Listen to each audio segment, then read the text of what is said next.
माँ, बेटे और बहू तीनों ही खाने के टेबल पर बैठकर खाना खा रहे थे। खाते समय लड़का अपनी पत्नी को बोला, सीमा, तुमने आज भी दाल चावल बनाया है।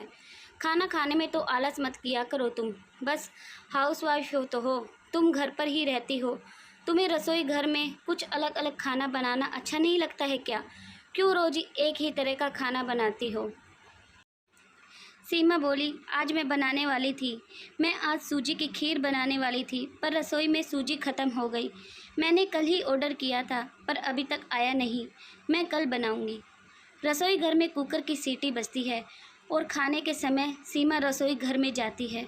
रसोई घर में से वापस आते वक्त डाइनिंग टेबल पर बैठकर सीमा बोली, मैंने कुकर में आलू डाले हैं। शाम को मैं आलू वड़े बनाने वाली हूँ। यह सुनकर उसके सास को खुशी हुई। गोपाल बोला, अच्छा है, तुम दोनों को तुम्हारी पसंद की चीज़ बनाने में और खाने में बहुत मज़ा आता है। ऐसे में दरवाजे की बेल बजी। सीमा वापस खाने के टेबल पर से उठी और दरवाज़ा खोला। डिलीवरी बॉय सूजी लेकर खड़ा था। पार्सल लेकर सीमा वापस खाने के टेबल पर खाना खाने के लिए बैठी।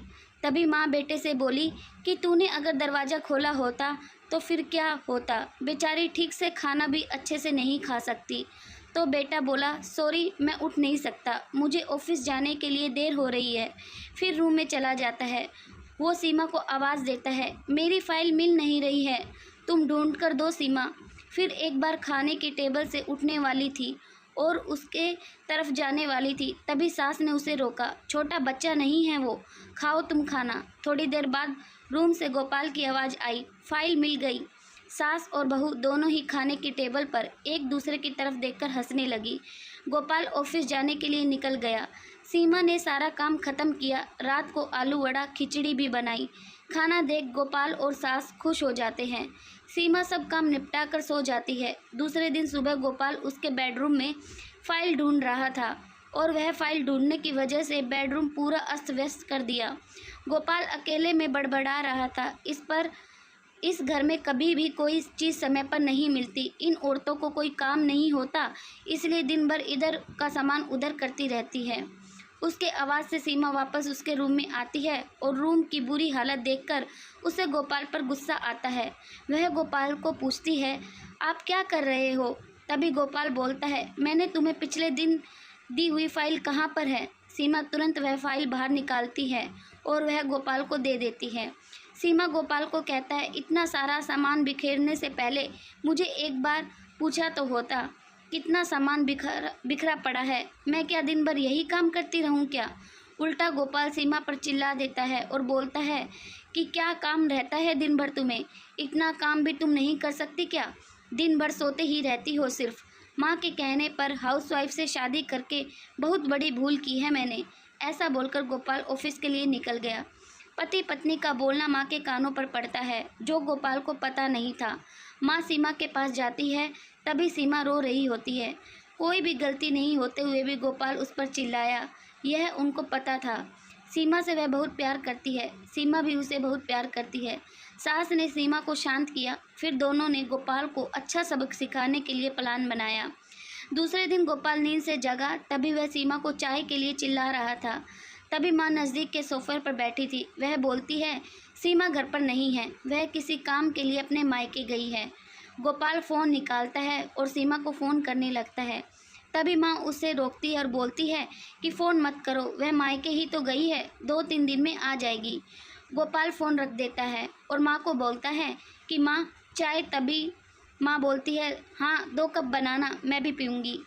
इच्छा न होते हुए भी गोपाल चाय बनाने के लिए रसोई घर में जाता है। माँ सोफे से खड़ी होती है, बेटा गोपाल को पुकारती है। वो सोचने लगता है कि माँ उसे रोकेगी और खुद चाय बनाएगी, पर माँ बोलती है, मेरी चाय में शक्कर कम डालना। गोपाल चाय बनाता है और चाय लेकर आता है। माँ और बेटा दोनों ही चाय पीते हैं। फिर माँ बोली, चाय अच्छी बनाई है, पर सीमा जैसे नहीं। वो चाय बनाती है तब तुलसी के पत्ते डालती है। उस चाय की तो बात ही अलग होती है बेटा। कोई बात नहीं, अगली बार तुम चाय बनाओगे तब ध्यान में रखना। गोपाल उसकी माँ को देखते ही रह जाता है। थोड़ी देर बाद गोपाल उसकी माँ को बोलता है, माँ आज मैं मटर पनीर खाना चाहता हूँ। माँ फिर से गोपाल की तरफ देखकर बोली, अरे वाह, आज मेरा बेटा मटर पनीर बनाएगा और मुझे खाने के लिए देगा। अच्छा हुआ, बहुत दिनों में मटर पनीर खाने की इच्छा हो रही थी। तभी गोपाल बोला, अरे माँ, मटर पनीर आपको बनाने के लिए कहने वाला था। तभी उसे माँ बोली, नहीं बेटा, मेरे घुटने में बहुत दुखते हैं, मैं इतनी देर रसोई घर में खड़ी नहीं रह सकती। तभी गोपाल उसका फ़ोन निकालता है और रेस्टोरेंट में ऑर्डर देने लगता है। तभी माँ उसे रोकती है और बोलती है, मुझे वह होटल का खाना पचता नहीं है, मुझे गैस हो जाती है और तुम मुझे बाहर का खाना खिलाने वाले हो क्या? शायद माँ से प्यार नहीं करते हो तुम गोपाल। तभी गोपाल खाना बनाने के लिए रसोई घर में जाता है। 1 घंटे बाद खाना तैयार होता है। 2 थाली में खाना लेकर गोपाल उसकी माँ के पास आता है। गोपाल ने दाल चावल बनाए हैं। यह माँ देखती है। गोपाल को बोली, अरे बेटा, तुम मटर पनीर बनाने वाले थे ना?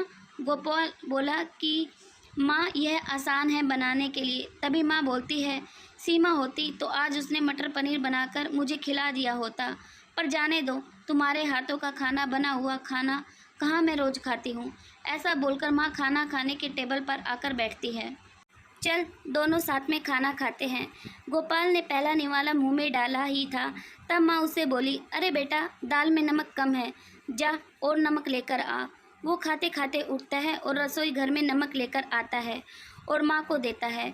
फिर से खाने के लिए बैठता है। तभी बीच में माँ खांसने लगी और गोपाल को बोलती है, अरे बेटा, निवाला गले में अटक गया है, थोड़ा पानी लाना।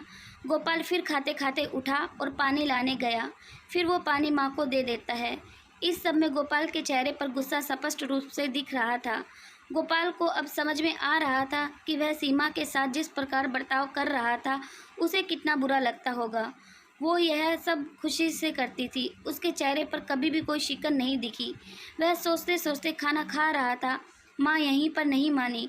खाना होने के बाद माँ गोपाल को बर्तन धोने के लिए कहती है और माँ उसके रूम में आराम करने चली जाती है। माँ उसे परेशान करने का मौका नहीं छोड़ती। वो गोपाल को बुलाकर चादर ओढ़ने के लिए कहती है। उसके बाद गोपाल रूम से बाहर जाता है तो उसे माँ रोकती है और एसी का टेम्परेचर कम करने को कहती है। अब इन सभी कामों की वजह से वह चिड़चिड़ करने लगता है, लेकिन कुछ भी नहीं बोल पाता। दूसरे दिन सुबह जल्दी उठ जाता है। उसे ऑफिस जाना होता है, इसलिए वह जल्दी जल्दी सब्जी काटता है, पर उसका ध्यान सब्जी की तरफ नहीं होता। वह सीमा का विचार कर रहा होता है। वो सोच रहा होता है, हाउस वाइफ का काम आसान होता है, ऐसा मुझे लगता था, पर सच में वैसा नहीं। मैं कितना गलत बर्ताव करता था सीमा के साथ। मन ही मन पछता रहा होता है। तभी सब्जी काटते समय अपनी उंगली काट लेता है। वह उठकर बेसिन में उंगली धोने के लिए जाता है। ऐसे में सीमा उसके पास आती है और हाथ पर पट्टी बांधने लगती है। मतलब सीमा अपने मायके गई ही नहीं थी, गोपाल से छुपकर उनके ही घर में थी। यह तो सास और बहू का प्लान का एक हिस्सा था। गोपाल सीमा को देखकर खुश हो जाता है। वह उससे माफ़ी मांगता है। वह सीमा को बोलता है कि घर का काम करना बहुत आसान होता है, तुम घर पर रहती हो, तुम्हें क्या काम रहता है, ऐसा मैं हमेशा बोलता था, पर एक ही दिन में मुझे सब समझ आ गया। मैं तुम्हें ऐसा कभी नहीं बोलूँगा और इसके आगे हम एक साथ घर में काम करेंगे। अगर घर हमारे दोनों का है तो घर के काम भी हम दोनों ही करेंगे। दोनों का बोलना माँ बाहर सुन रही थी। वह दोनों के लिए बहुत खुश थी। दोस्तों, उम्मीद करती हूँ आपको ये कहानी पसंद आई होगी। कहानी अच्छी लगी तो प्लीज़ वीडियो को लाइक, शेयर एंड चैनल को सब्सक्राइब जरूर करें। धन्यवाद।